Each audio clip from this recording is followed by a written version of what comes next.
Puji Tuhan, shalom saudara. Oke, Tuhan ya, kita bersyukur bahwa hari ini Tuhan berikan lagi kesempatan untuk kita boleh berkumpul di tempat ini semua karena anugerah Tuhan. Amin. Ya, puji Tuhan.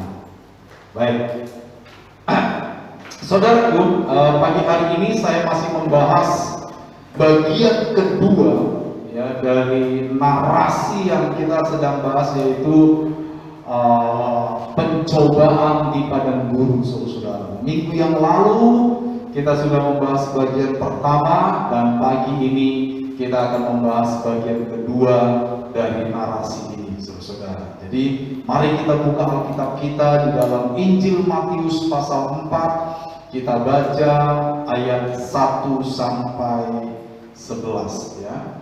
Injil Matius pasalnya yang keempat. Kita baca ayat 1 sampai ayat 11. Sudah dapat ya? Baik, saya akan bacakan. Saudara perhatikan di Alkitab saudara, dan saudara ikuti pembacaan ini supaya kadang-kadang waktu kita membaca Alkitab ya dengan benar, dengan tidak terlalu tergesa-gesa, ada kalanya kita mendapatkan banyak semacam apa ya, kalau dalam bahasa teologisnya itu disebut iluminasi, penerangan dari Tuhan ya. Mari kita baca Alkitab ini. Maka Yesus dibawa oleh Roh ke padang gurun untuk dicobai iblis, dan setelah berpuasa 40 hari dan 40 malam, akhirnya laparlah Yesus.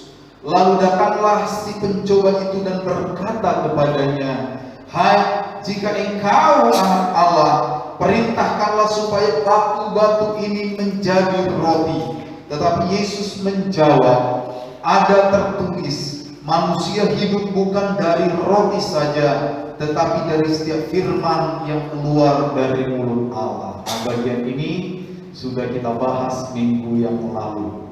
Sekarang kita masuk ke dalam pembahasan kita pagi ini ya, mulai ayat 5.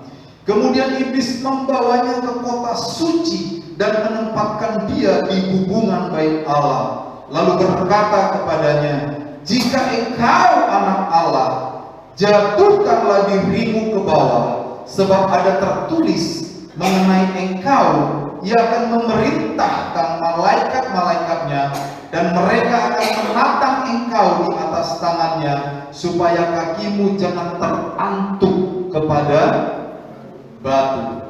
Yesus berkata kepadanya, "Ada pula tertulis, janganlah engkau mencobai Tuhan Allahmu."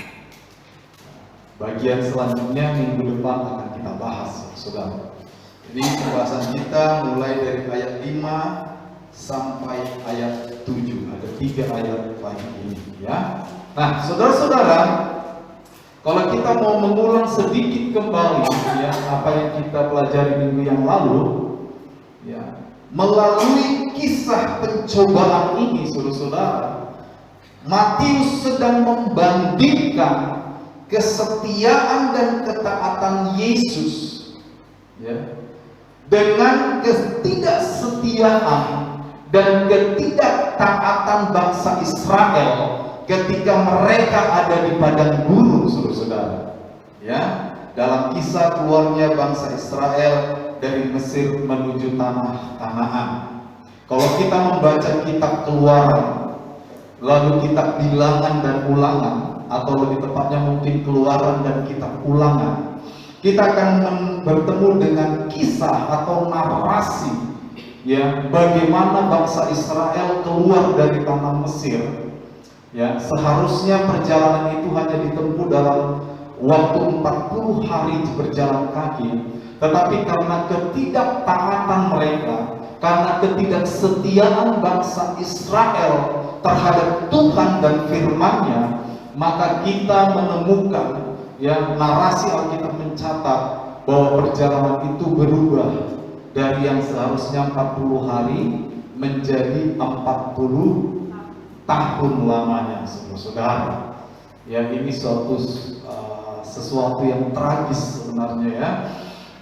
Tetapi itu sudah terjadi ya, dan perjalanan bangsa Israel dari tanah Mesir sampai kepada tanah Kanaan, penuh dengan drama ketidaktaatan, saudara-saudara, penuh dengan drama pemberontakan, penuh dengan drama ketidaksetiaan kepada Tuhan dan kepada firman Tuhan, saudara.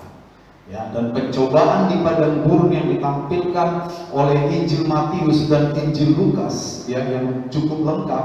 Injil Markus menampilkan tetapi tidak begitu lengkap, hanya dikatakan Yesus dicobai di padang gurun, ya.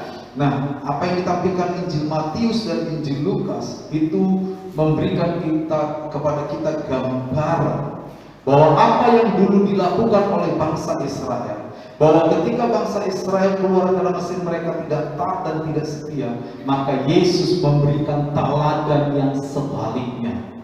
Ketika Yesus dibawa oleh Roh ke padang gurun, setelah dia berpuasa 40 hari dan 40 malam, Yesus ingin memulai bagian pelayanannya di bumi, saudara, lalu dia dicobai oleh iblis. Yesus memperlihatkan teladan yang luar biasa, bahwa dia adalah anak Allah yang tetap setia, yang tetap taat kepada Bapa dan kepada firman-Nya.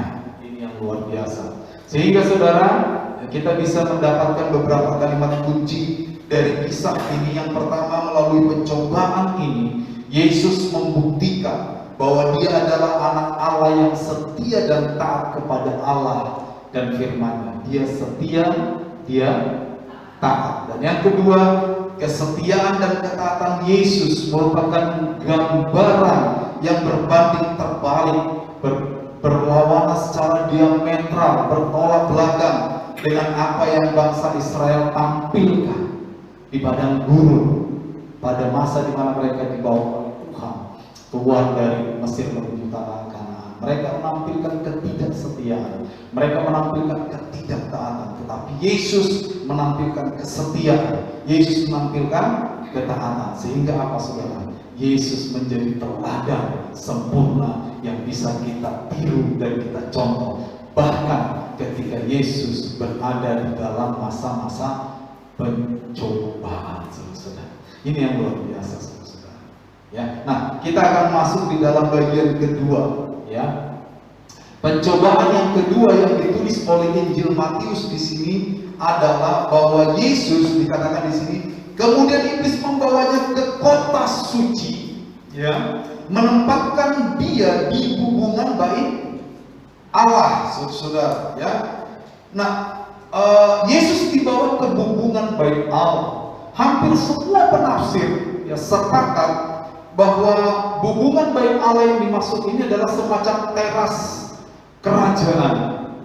Ada yang mengatakan bahwa itu dulu waktu Salomo membangun bait Allah. Kalau kita baca Perjanjian Lama, ya, Salomo membangun bait Allah. Di situ ada satu teras, ya, yang mungkin dipakai oleh para raja atau pembesar raja, ya, untuk melakukan penyembahan atau apalah. Jadi itu yang dinamakan dengan royal porch, yaitu teras istimewa untuk orang-orang raja, untuk mereka yang berstatus bangsawan, saudara, ya. Semacam teras itu di sudut paling selatan bait Allah. Jadi bait Allah itu punya sudut paling selatan. Di sana ada yang dinamakan dengan teras atau royal porch. Nah, di depan teras itu, saudara-saudara, ya, ini kita menggambar-gambar saja, coba bayangkan. Di depan teras itu, persis di depannya, itu ada satu lembah yang dinamakan dengan lembah Kidron. Ya, lembah Kidron. Kalau saudara baca Perjanjian Lama, saudara pasti ketemu dengan lembah Kidron itu. Lembah Kidron itu dalamnya, saudara-saudara, itu dari teras itu ke bawah itu sekitar 450 kaki. Jadi kalau di convert ke meter, maka kita mendapati 137 meter dalamnya. Itu cukup dalam, saudara, betul ya? 137 meter. Dan kita tahu lembah itu penuh dengan bebatuan yang cadas, yang tajam di bawah, saudara. Ya, nah, seorang sejarah Yahudi, juga dia adalah penulis apologetik atau pembela iman Yahudi, saudara, bernama Flavius Josephus, yang hidup pada abad-abad pertama itu, saudara, hidup semasa dengan pelayanan Yesus pada waktu itu. Dia mencatat saudara-saudara bahwa kalau kita berdiri di Royal Porch itu, di teras gitu, lalu kita melihat ke bawah, itu sudah mampu menimbulkan rasa mual. Kenapa mual? Ya khususnya orang-orang yang takut ketinggian, saudara bisa tahu ya. Ya, jadi kalau saudara takut ketinggian, saya yakin saudara kalau dibawa ke Tower Telkomsel gitu, pasti muntah-muntah saudara. Karena apa? Ketakutan. Jadi menurut Yosefus dikatakan kita melihat ke bawah saja dari teras itu sudah menimbulkan rasa mual karena begitu dalam lembah Kidron itu. Ya, saudara bisa bayangkan, ya, kalau seseorang jatuh dari teras itu ke bawah, secara manusia apa yang terjadi, saudara? Ya mati pasti, tetapi lebih dari mati itu apa? Pasti remuk, betul nggak? Dia jatuh tepat di batu-batu cadas, saudara bisa bayangkan? Itu tubuhnya pasti hancur, saudara. Ya, 137 meter dalamnya. Ya, nah itu luar biasa, saudara. Ya, nah sekali lagi, ya, jika orang dilemparkan ke bawah, jika ada seseorang dilempar dari teras itu ke bawah, ke lembah Kidron itu, maka hanya campur tangan Tuhan yang bisa menyelamatkan orang itu. Secara manusia mati dong, pasti mati. 137 meter, nggak usah batu cadas, tanah sawah yang berlumpur pun pasti mati, betul nggak?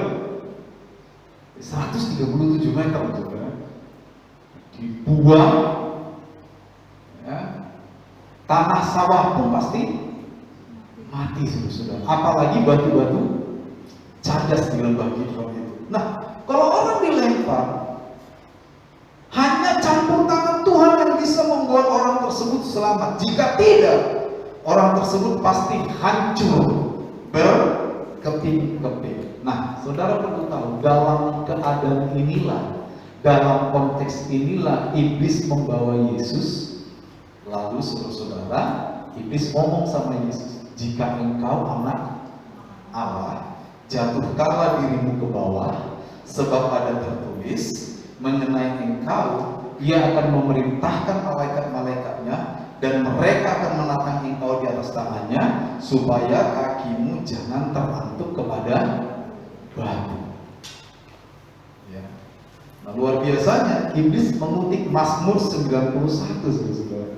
Ingat ya, iblis ini hafal Alkitab kita, dari Kejadian sampai Kitab Wahyu dia hafal. Cuma setiap kali iblis mengutip ayat Alkitab, dia men-swing, dia membelokkan maknanya, ya, dia memutarbalikkan makna dari firman Allah itu. Nah, itu sebabnya kita harus jangan sampai terjebak di dalam apa yang dilakukan oleh iblis. Kita mungkin tidak punya niat untuk membelokkan firman Allah, tetapi kurangnya pengertian firman Allah seringkali membuat kutipan-kutipan kita terhadap firman Allah tidak sesuai dengan maksud firman. Ya. Nah, ini yang dikutip oleh banyak orang waktu kemarin awal-awal pandemi corona kan, Mazmur 91. Ini dikutip, ini ramai di sosial media, saudara. Kenapa kita harus takut corona? Kita harus lebih takut Tuhan dari corona. Ayo terus ibadah di gereja. Itu awal-awal saya masih ke bulan Maret tahun 2020. Media sosial dipenuhi dengan kutipan-kutipan itu. Ada yang mengutip ayat-ayat di mana, mari kita berjalan ke rumah Tuhan, jangan takut, saudara. Itu dikutip. Lalu mengatakan orang yang tidak bergereja secara offline, imannya cetek katanya. Waktu itu ramai, sampai kami bahas itu di dalam zoominan, saudara.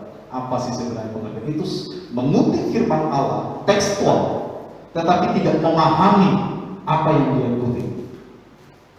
Bahayanya yang melakukan ini, saudara, bukan orang yang belajar firman Allah atau yang mereka tidak menempuh studi akademik tentang firman Allah, saudara. Itu yang bahaya sekali. Tetapi itu sudah berlalu, ya. Sekarang semuanya sudah berubah. Kembali ke teks kita, bahwa iblis mengutip Mazmur 91 lalu membelokkan artinya. Ya, di Mazmur 91 dikatakan malaikat-malaikatnya akan disuruh untuk menatang engkau supaya kakimu jangan terantuk kepada batu. Lalu iblis membawa Yesus. Dia membawa lalu menempatkannya di hubungan bait Allah, yang di depannya ada lembah Kidron yang tingginya 137 meter. Lalu Yesus berkata, kamu kan anak Allah. Kalau kamu lompat, ya, ada firman bahwa dia akan menyuruh malaikat-malaikatnya lalu apa?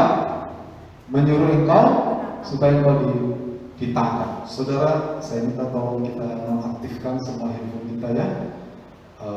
Kalau saudara mau buka kitab di handphone, saudara mengaktifkan internetnya, mengaktifkan panggilannya, ya. Sepakat, ya, supaya ibadah kita lancar. Baik, saya pikir itu. Jadi saudara-saudara, dalam konteks inilah Yesus dibawa oleh iblis, saudara. Nah, coba kita lihat sedikit, ya. Kalau kita mau ungkapkan ini secara sederhana, ya, ajakan iblis atau pencobaan ini, ya, kira-kira begini, saudara. Iblis itu ngomong kepada Yesus, jika Allah melindungi miliknya, saudara percaya nggak bahwa Allah melindungi miliknya? Amin. Bilang aja percaya. Percaya nggak? Oke, sepakat, ya. Allah melindungi miliknya. Saudara milik Allah bukan? Ya. Yakin, ya? Oke. Ini kalimat yang saya mau ajak kita membuat premis-premis yang logis supaya kita nanti ngerti apa sih maksud iblis ini. Allah melindungi miliknya, itu dari Mazmur 91 diikuti. Dan kita yakin semuanya. Saya juga yakin bahwa Allah melindungi miliknya. Yang premis kedua, kalimat kedua, saya milik Allah. Betul?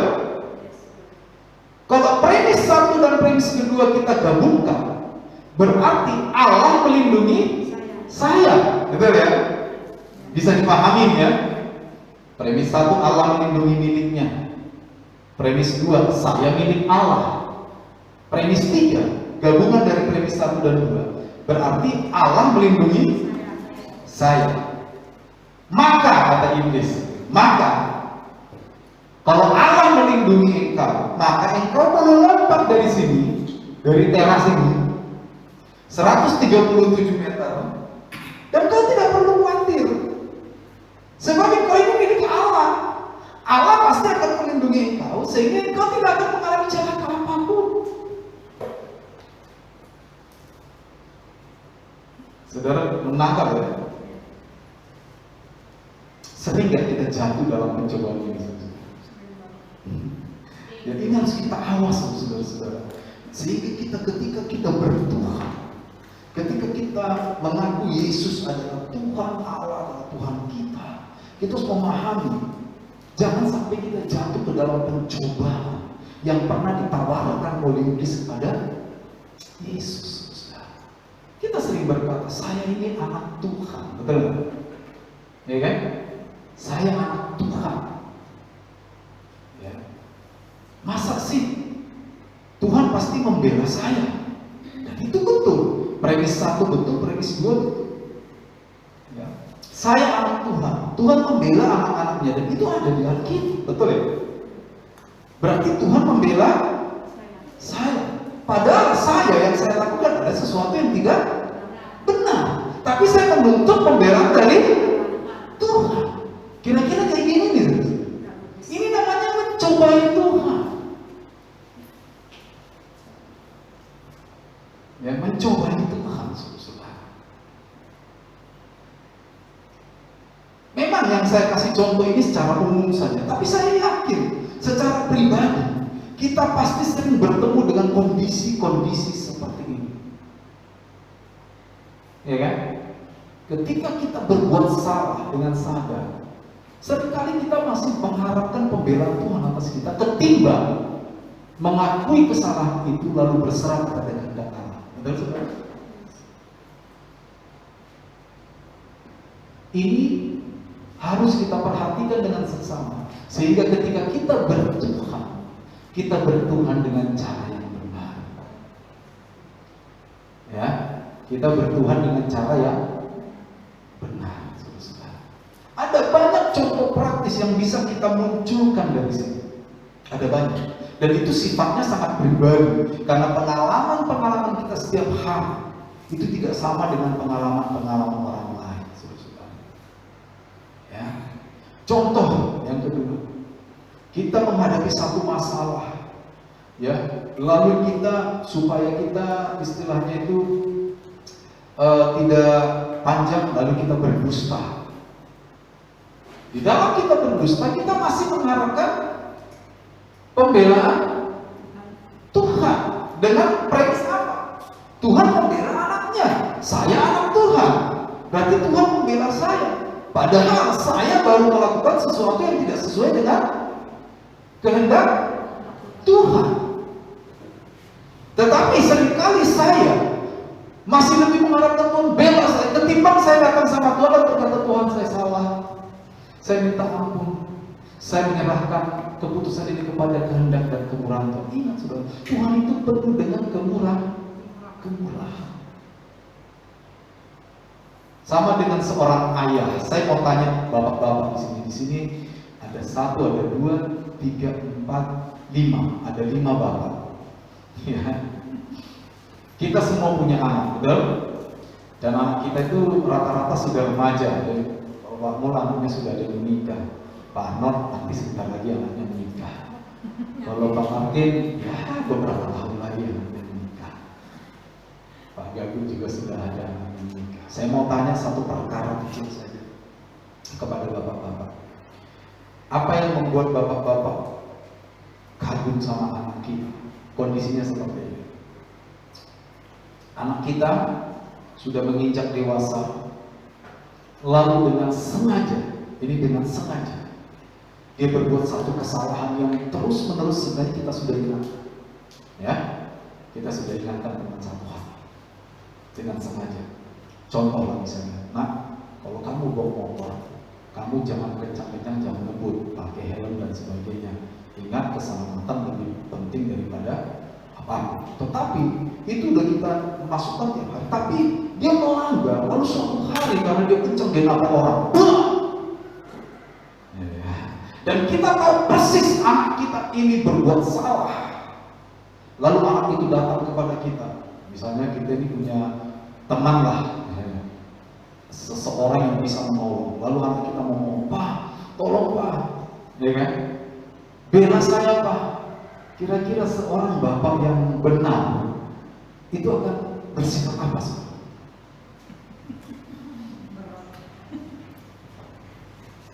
Tentu saja kita akan mengusahakan untuk membela atau melindungi anak ini. Tetapi kalau kita seorang bapak yang benar, maka usaha kita tidak boleh melampaui sesuatu yang menjadi prinsip yang benar. Betul? Betul saudara? Contoh misalnya, Nisan itu anak saya. Ya, maka saya akan dengan tega, ini memang agak enak kalau ini. Maka saya akan dengan tega menghadapkan dampak dari perbuatannya kepada dia. Tetapi bukan berarti melepas dia sepenuhnya. Tentu bapak yang baik akan mendampingi anaknya. Tetapi bukan berarti meniadakan kesalahan ini. Lalu kalau dia terus memohon, Pak, jangan saya takut. Kira-kira sebagai seorang ayah, apa pikiran kita terhadap anak kita ini? Tentu saja kalau saya ditanya, maka saya akan menyimpulkan ternyata anak saya ini tidak sedewasa usianya. Betul? Ya. Dia tidak sematang usianya. Harusnya, karena saya sudah mengingatkan dia berulang kali tentang hal ini salah, tapi dia lakukan dan akhirnya dia nabrak orang. Maka seharusnya sudah saya akan membiarkan dia mendapatkan atau mengalami dampak dari perbuatannya. Tentu saja sekali lagi seorang ayah yang benar dan baik tidak akan melepaskan anaknya sendirian, betul? Tapi bukan berarti saudara kamu aman sembunyi di kamar. Nanti polisi datang, sekarang beres lah, ya kan? Bukan begitu caranya. Seperti itulah apa yang terjadi dengan Yesus. Saya mau tanya kita, kalau Yesus lompat, ya, kalau Yesus lompat, kira-kira apakah Allah akan mengutus malaikatnya? Ya? Ada yang bilang tidak, ada yang bilang iya. Kalau saya sih pasti iya. Pasti. Gak mungkin Yesus akan mati konyol gitu. Tapi sebelum kita bahas itu, coba kita lihat dulu dasar atau latar belakang. Yesus menjawab. Ketika iblis mencobai dia, Yesus menjawab. Ada tertulis, jangan engkau mencobai Tuhan Allah. Nah, ini dikutip oleh Yesus dari kitab Ulangan pasal 6 ayat 16. Kalau saudara cek kitab Ulangan pasal 6 ayat 16, teks itu mengingatkan kembali bagaimana bangsa Israel ditegur karena mereka mencobai Tuhan terkait kebutuhan ketika mereka tidak memiliki air di Masa dan di Meriba, saudara-saudara. Dan itu merujuk kepada Keluaran 17 ayat 7. Dan kalau kita lihat ayat ini, saudara-saudara, kita baca di sana dengan jelas dikatakan Israel meragukan Tuhan. Kenapa penulis kitab Keluaran mengatakan itu, saudara? Saya mau bawa kita sejenak kepada masa di mana Israel keluar. Pada waktu malam, ketika Israel akan keluar, saudara-saudara, apa yang terjadi? Tuhan menghukum Mesir dengan membunuh setiap anak sulung. Masih ingat itu? Anak sulung mati. Bahkan dari anak sulung hewan sampai anak sulung Raja Fir'aun mati. Sehingga Fir'aun shock, lalu membiarkan mereka keluar. Betul? 600.000 orang berjalan keluar dari tanah Mesir menuju tanah Kanaan. Tuhan memberikan mereka penerangan, obor besar, ya, di malam hari, saudara. Ketika mereka jauh, firman Tuhan mencatat Fir'aun berubah pikirannya. Kenapa kita biarkan umat ini pergi meninggalkan kita? Mereka macam-macam dengan kita. Pasukan terbaik, kumpul kejar. Lalu dikejar oleh bangsa Israel. Sementara mereka mendekat, Tuhan memindahkan tiang api itu dan menyala-nyala di antara bangsa Israel dengan pasukan Fir'aun, sehingga kita mencatat pasukan Fir'aun tidak bisa mendekati bangsa Israel. Nah, ketika mereka dalam kondisi seperti itu, di hadapan bangsa Israel terbentang laut Taberau, tidak ada jalan lagi. Lalu mulailah bersungut-sungut bangsa ini. Saudara perhatikan ini ya, mulai bersungut. Singkat cerita, Musa mengulurkan tongkat, laut Taberau terbelah. Banyak orang bilang, Allah, laut Taberau terbelah itu dalamnya cuma segini katanya, semata kaki. Ya justru itu luar biasa kalau semata kaki. Karena firman kisah itu mengatakan ketika bangsa Israel menyeberang laut Taberau, Firaun dan tentaranya masuk, mereka justru tenggelam. Masa ada orang tenggelam kalau airnya segini? Ada? Enggak ada. Jadi itu cuman ya gimana loh. Intinya saudara-saudara, Tuhan membelah laut. Di mana pernah kejadian bahwa Tuhan membelah laut? Kecuali ada kejadian membelah sungai zamannya Elisa Pak Elia itu di perjanjian lama. Mereka nyebrang, saudara. Ini Tuhan membelah laut, saudara. Bangsa Israel menyeberang, saudara, dari laut itu sampai di balik laut Taberau. Ya. Setelah itu, saudara-saudara, mereka tidak punya makanan. Itu yang kita bahas minggu yang lalu. Mereka diberikan manna dari surga. Setelah 1,5 bulan mereka berjalan, persediaan habis, 600.000 orang makan 3 kali sehari, 4 sehat 5 sempurna, habis persediaan. Lalu diberikanlah manna dari sorga. Dan ada banyak mukjizat yang Tuhan lakukan kepada bangsa Israel sementara mereka berjalan. Seharusnya bangsa Israel menjadi bangsa yang apa? Melihat bahwa Tuhan tidak pernah meninggalkan mereka. Laut Tabor saja dibelah. Nah, ketika mereka menghadapi di hadapan mereka satu kondisi tidak punya air minum, seharusnya logika mereka main. Apakah Tuhan yang sudah membawa kami dengan tanda-tanda heran dan tanda-tanda mujizat tidak menolong kami terhadap air minum ini? Kalau saudara menjadi bangsa Israel, ini karena kita sudah baca kisahnya, pasti jawaban saudara semua benar. Kalau saudara menjadi bangsa Israel dan hari itu saudara ada di sana, tidak punya minuman, apakah saudara akan bersungut-sungut? Oh, pasti juga ya. Walaupun sudah melalui menyeberang laut Tabra gitu ya. Wah, mujizat-mujizat besar. Apakah kita tidak berkaca kepada masa lalu di mana Tuhan berbuat sesuatu yang luar biasa? Kalau Tuhan memang ingin membunuh bangsa Israel, kenapa dia tidak bunuh saja di Mesir? Kenapa dia harus bawa melalui laut Abraham dengan mujizat-mujizat besar? Kadang-kadang saudara kita diuji dengan kondisi-kondisi seperti ini. Saudara-saudara, saya sebagai hamba Tuhan juga mengalami hal-hal seperti ini dalam bentuk-bentuk yang lain. Lalu kadang terlintas dalam pikiran saya, kenapa saya harus melakukan Tuhan? Bukankah 2004 Tuhan membawa saya ke sini tanpa mengenal seorang pun? Saya nyatakan berdua, tidak kenal satu orang pun, tidak pernah ke Sumbawa, sampai di Kendal tidak ada yang jemput, jalan sendiri, dan Tuhan menyertai saya sampai hari ini. Soal makan minum saya nggak pernah kurang, karena saya nggak pernah dapat gaji. Ya. Soal hal-hal lain, anak saya bisa sekolah dan sebagainya, itu merupakan mukjizat Tuhan. Kenapa saya harus ragu ketika saya punya masalah hari ini? Bukankah seharusnya begitu pola pikir kita sebagai orang percaya? Betul saudara?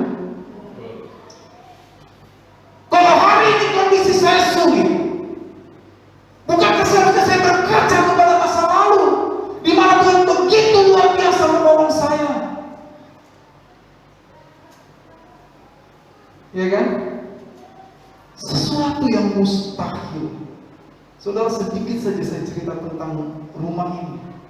Bukan soal bangunannya, bukan soal kita membangun apa. Pada waktu kami masuk di Sumbawa, saudara tahu Sumbawa ini daerah yang sangat hijau, betul? Betul ya? Artinya 98,9% itu adalah hijau. Nah, waktu saya mencari di mana kami akan memulai pelayanan, kami berdoa. Waktu itu kami masih ngekos di Brang Biji sana. Kami ngekos 2 bulan di situ. Belum 1 bulan, kami berdoa, Tuhan tunjukkan tempat yang tepat. Karena saya datang ke Brangbara, saya cari informasi, jangan, nggak bisa. Di Brangbara bikin apa? Gereja. Saya datangi saudara-saudara tempat-tempat ini. Wah, jangan, bahaya. Ya, karena dalam masa-masa seperti itu saya sudah punya teman. Ya, waktu itu kan sok kenal sok SKSD sok kenal sok dekat. Jadi banyak teman saya tanyain kondisi-kondisi. Lalu kami berdoa. Suatu hari saudara, saya jalan di depan sini, persis depan sini. Waktu itu masih ngekos di Brang, saya jalan. Saudara tahu apa yang terjadi? Saya berhenti dan Tuhan membelokkan wajah saya. Saya lihat rumah ini kosong. Kok ada nomor telepon di sini? Dia bilang, ini yang kamu akan kontrak. Loh, coba. Jelas nggak? Jelas nggak? Itu karena saya masih anak-anak dulu. Karena saya butuh kejelasan, betul. Tuhan tuh kasihan sama saya. Daripada kamu capek-capek, kita beritahu ini yang kamu kontrak. Wah, itu jelas sekali saudara. Saya cari informasi dapat. Telepon orangnya, uang nggak ada. Coba, saudara, ini saya udah pengalaman ngontrak beli sesuatu itu tanpa uang. Singkat cerita, dapat uang sewa 2 tahun. Singkat cerita. Sudah. Artinya apa yang mau saya ceritakan di sini? Tempat ini kita tempati itu awalnya karena Tuhan menunjukkannya secara mukjizat. Saya akui itu mukjizat dari Tuhan. Ya, nggak mudah loh mencari tempat di Sumbawa untuk memulai pelayanan, betul? Nggak mudah. Apalagi seperti saya, orang baru, tidak kenal seorang pun. Kalau beberapa hamba Tuhan lain datang ke Sumbawa, mereka dijemput sudah ada gereja. Nah kalau saya 2004 itu saya alami, dan benar sampai hari ini kita ada di sini, betul saudara? Nah kalau hari ini saya mendapat tantangan, mosok saya ngomong sama Tuhan, gimana sih Tuhan?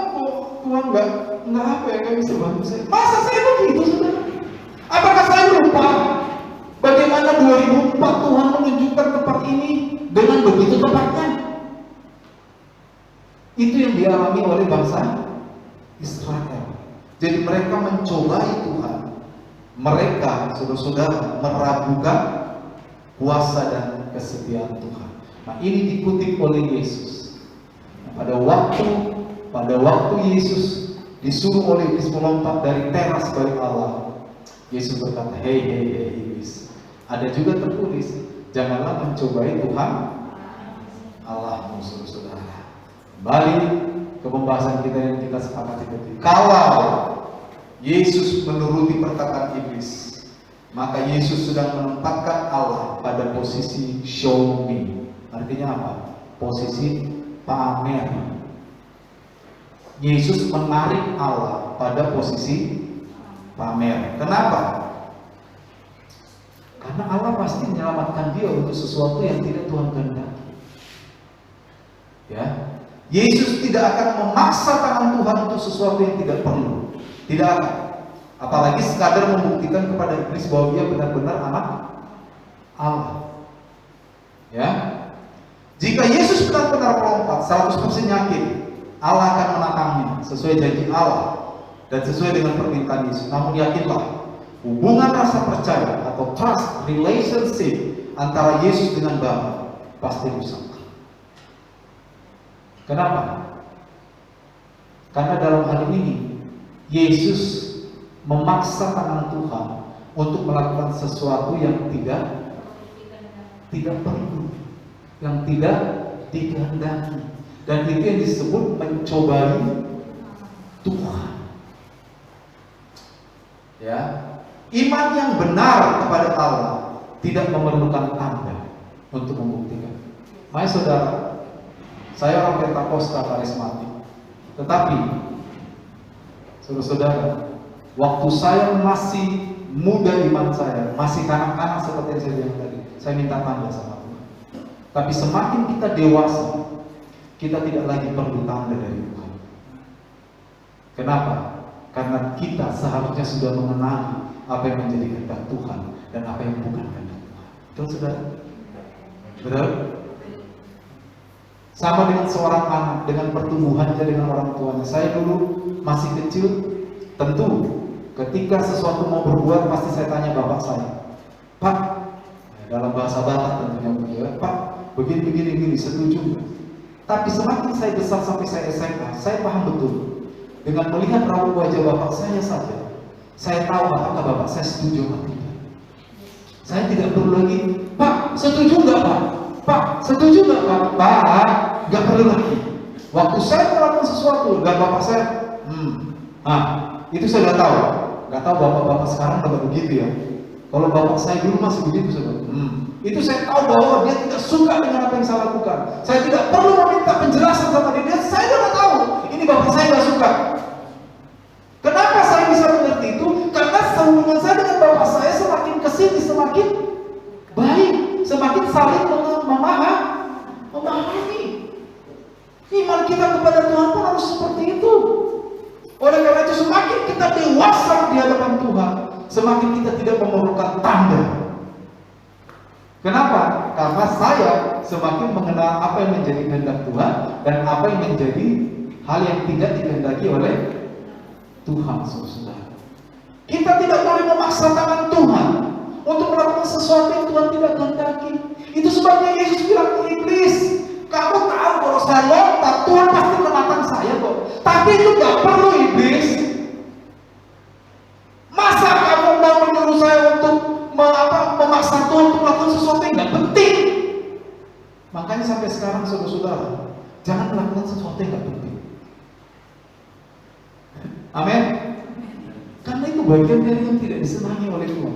Tapi gak berdosa. Berdosa gak lompat dari bait Allah ke lembah Kidron? Tidak, gak penting. Dan itu Tuhan gak suka. Ya, itu kenapa dibuka? Kenapa? Ya ditutup aja. Ya. Itu gak penting, saudara-saudara. Sesuatu yang tidak disukai Tuhan tidak semata-mata bahwa itu berdosa, tidak. Sesuatu yang tidak perlu pun itu tidak disukai oleh Tuhan kita lakukan. Yakinlah kalau Yesus lompat dari bait Allah ke lembah Kidron, dia nggak akan apa-apa. Dia Allah juga kok, betul lah. Nggak akan apa-apa dia. Tapi itu dengan sengaja menarik tangan Allah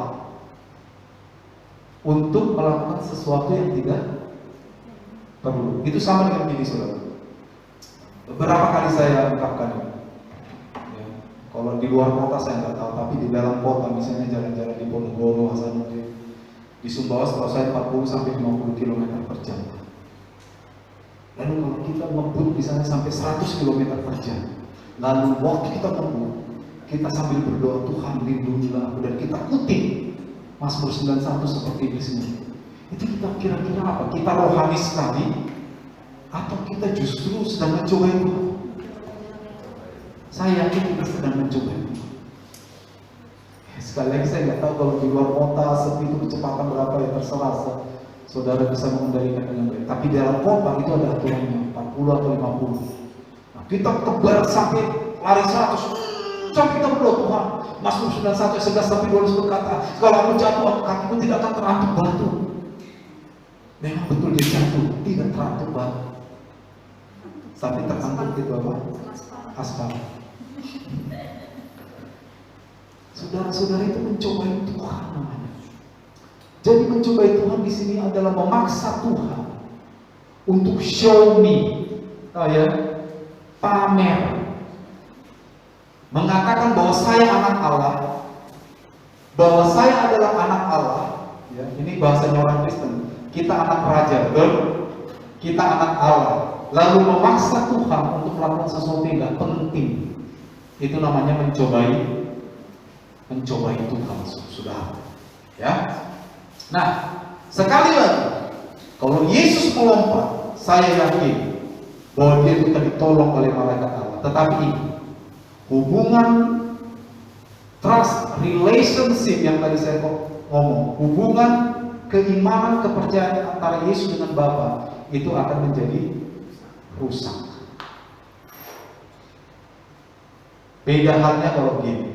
Ya, misal ya, kita sudah bagus lari 50 atau 40 di dalam kota dan kita berdoa, Tuhan lindungi saya. Itu benar kan? Benar. Lalu saudara-saudara, tiba-tiba kita crash. Ya, saya yakin ada kemungkinan, ya, firman itu digenapi dalam hidup kita. Kita tidak apa-apa. Saya yakin walaupun tidak selalu, walaupun kita udah lambat crash, kadang-kadang kita luka-luka juga, betul. Tetapi paling tidak, crashnya kita tidak sedang dalam mencobai Tuhan. Ya mungkin itu diizinkan oleh Tuhan. Kita udah taat aturan, ya, kita sudah lari dengan kecepatan yang diatur di dalam kota dan kita crash, ya apa yang boleh buat itu mungkin diizinkan, ya. Tapi paling tidak kita crash tidak sedang dalam kondisi mencobai Tuhan, sudah, ya. Nah, ini Yesus mengambil posisi sebagai hamba yang mendengar seorang murid, hamba yang sekalipun berjalan dalam kegelapan namun tetap percaya kepada Tuhan. Tentu saja Yesus dapat bertahan untuk kita mencobai Allah, Sebab Yesus senantiasa hidup dalam ketaatan dan kepercayaan yang benar kepada Bapa. Mari kita hidup dalam ketaatan dan kepercayaan yang benar kepada Bapa. Jangan memaksa Tuhan untuk melakukan hal yang tidak perlu bagi kita. Itu mencobai Tuhan. Jangan mengklaim janji Tuhan. Ya, kita tidak perlu mengklaim janji Tuhan. Seakan-akan Tuhan lupa dengan janji. Sudah. Dia tidak perlu diingatkan. Ya, dia tidak perlu diklaim, dituntut terkait janjinya. Sebab Tuhan setia dan pasti menggenapi janjinya. Ya. Ada seorang rabi yang bernama Rabi Yanai. Dia menulis begini. Jangan seorang pun secara sengaja, ya, secara sengaja berpositif menempatkan diri pada tempat atau situasi yang berbahaya, lalu berharap Tuhan akan menolongnya dengan mujizat. Jangan, itu mencobai Tuhan. Ingat ya, secara sengaja. Ya. Ini lembah. Aduh, saya anak Tuhan nih. Walaupun saya jatuh, pasti saya ditolong Tuhan. Itu mencobai Tuhan. Kalau kita tahu itu lembah, ya kita mundur, betul nggak? Itu hikmat dari Tuhan. Mencobai Tuhan, kita mendekat. Wah, saya tahu ini saya anak Allah, saya klaim janji Tuhan. Saya pasti selamatkan kalau saya jatuh. Sambil gemetaran, jatuh mati. Iya, menempatkan diri secara sengaja di dalam kondisi yang berbahaya, lalu menuntut Tuhan melindungi kita. Itu namanya mencobai Tuhan. Lain hal, kalau kita memang sedang berada di dalam situasi yang berbahaya, kita tidak sengaja, memang kita ada di sana, dan kita berdoa, Tuhan lindungi saya. Itu iman yang benar. Ya, kita main judi, lah, Tuhan tolong polisi tidak tahu tempat ini Tuhan. Itu mencobai Tuhan. Loh iya, serius. Kita minum, ya kan, mabuk. Tuhan, please, kalau saya naik motor dalam keadaan mabuk nanti, ini sebelum mabuk ini. Kalau saya nanti naik motor, kalau saya mabuk, Tuhan tolong jaga saya, tutup muka saya dengan darah Yesus, haleluya. Saudara yakinlah Tuhan gak akan tolong, karena itu mencobai Tuhan. Lalu kita mabuk, lalu naik motor. Karena itu saudara-saudara, mari kita hidup di dalam kebenaran firman dan tuntunan Roh Kudus. Belajarlah firman Allah secara proporsional dan mintalah Roh Kudus. Libatkan Roh Kudus, andalkan Roh Kudus untuk menuntun kita. Itu akan membuat kita bertumbuh dengan baik, saudara. Ya, ada tulisan yang bagus. Kalau kita hanya belajar tanpa mengandalkan Roh Tuhan, kita tuh akan menjadi seorang yang puff up itu sombong, ya kan? Sombong. Saya tahu firman Allah. Tapi kalau kita tidak belajar firman, hanya berasumsi atau beralibi, Roh Kudus akan menolong saya, oh haleluya. Kita tuh seorang yang blow up di atas, nggak pernah mendarat, ya kan? Nanti nggak ngerti firman, alasannya biar Roh Kudus yang terangi. Apa yang diterangi Roh Kudus kalau saudara nggak baca firman? Sama dengan anak ujian. Pak Pendeta doakan saya, yes, belajar ya, sebab Roh Kudus tidak mungkin mengingatkan sesuatu yang tidak ada. Betul? Apa yang diingatkan kalau kita nggak belajar? Jangan bilang saya seorang Kristen yang mengandalkan Tuhan. Nggak perlu saya belajar, Tuhan sanggup. Lalu ujiannya semua jawabannya merata. Yesus adalah jawaban. Saudara yakin saudara Yesus adalah jawaban susah. Tapi belajarlah firman dengan benar. Sembari belajar firman dengan benar, andalkanlah Roh Kudus, maka kita menjadi seorang yang grow up, yaitu bertumbuh dalam iman kita. Saya pikir itu jangan kita mencoba Tuhan, jangan kita menarik tangan Tuhan, memaksa Tuhan untuk melakukan sesuatu yang Tuhan tidak kehendaki, yang Tuhan tidak sukai. Amin. Dengan alasan bahwa kita anak Allah. No, justru karena kita anak Allah, kita harus mengenal Tuhan dengan benar. Kita harus berperilaku seperti kita mengenal Allah dengan cara yang benar. Tuhan memberkati kita semua.